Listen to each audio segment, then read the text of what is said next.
आजकल आपको मार्केट में तरह तरह के नैरेटिव्स फ्लोट करते हुए नजर आएंगे, लेकिन इनमें से किस बात में कितनी सच्चाई है? मोदी को या गवर्नमेंट को पता नहीं था कि सेकेंड वेव भी आ सकती है। तो 17 मार्च 2021 को पीएम सीएम की कोविड रिव्यू मीटिंग में पीएम मोदी ने स्टेट्स को सेकेंड वेव को लेकर अलर्ट किया था और उन्हें बिना देरी किए तुरंत कदम उठाने के लिए भी कहा। उस समय भारत में प्रतिदिन केवल 30,000 नए मामले थे।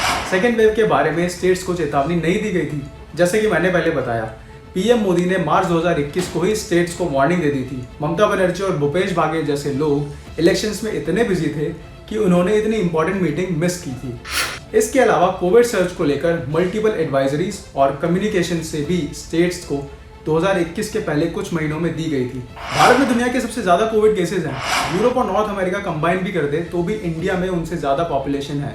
तो एब्सोल्यूट नंबर्स पर अगर बात करें तो जाहिर है कि इंडिया के नंबर्स आपको हाई लगेंगे।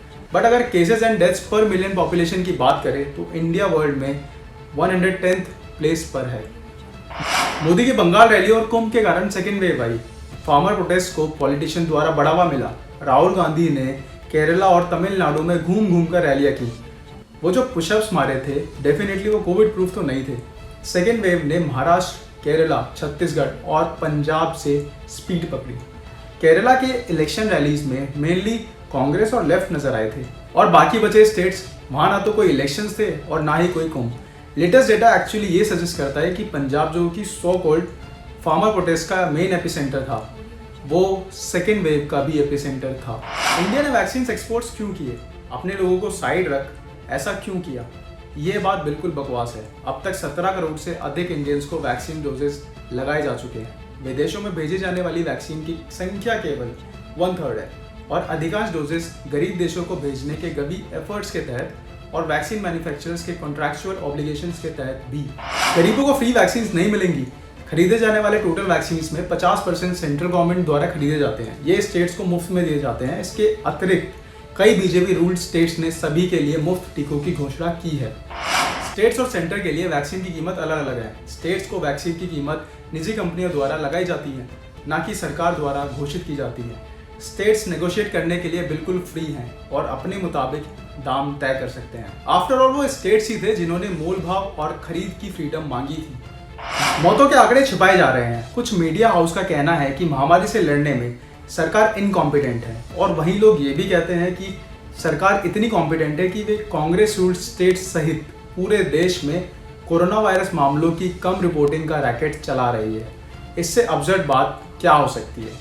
तो भारत सरकार का कोविड डेथ्स का डेटा 100% सही है। भारत सरकार का ऐसा कोई डेटा ही नहीं है।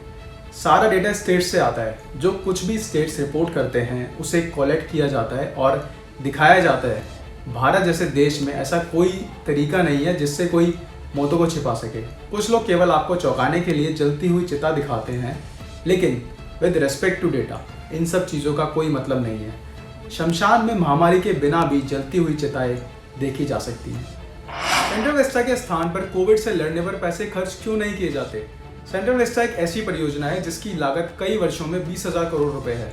इन कॉन्ट्रास्ट सिर्फ 2021-22 में टीकाकरण बजट 35,000 करोड़ रुपए है और देश का हेल्थ बजट सिर्फ 2021-22 के लिए ही 2 लाख करोड़ रुपए से अधिक है, जो सेंट्रल विस्टा की लागत का लगभग 10 गुना से अधिक है। भारत को पूरी तरह से टीकाकरण करने में 2 से 3 साल लगेंगे। भारत ने अपने पहले कुछ वैक्सीनेशन फेजेस में केवल स्वास्थ्य कर्मियों, फ्रंटलाइन वर्कर्स और सीनियर सिटीजन्स का टीकाकरण किया। जनसंख्या के इतने स्मॉल ग्रुप्स के वैक्सीनेशन पेस के बेसिस पर पूरी वैक्सीनेशन ड्राइव की स्पीड डिसाइड नहीं की जा सकती है। और वैसे भी वैक्सीनेशन ड्राइव पूरी तरह से 1 मई को खोला गया था। काश हमारे पास भी न्यूजीलैंड की प्रधानमंत्री होती तो कितना अच्छा होता। काश ऐसे लोगों के पास बेटर IQ होता। न्यूजीलैंड की जनसंख्या बेंगलोर से भी कम है।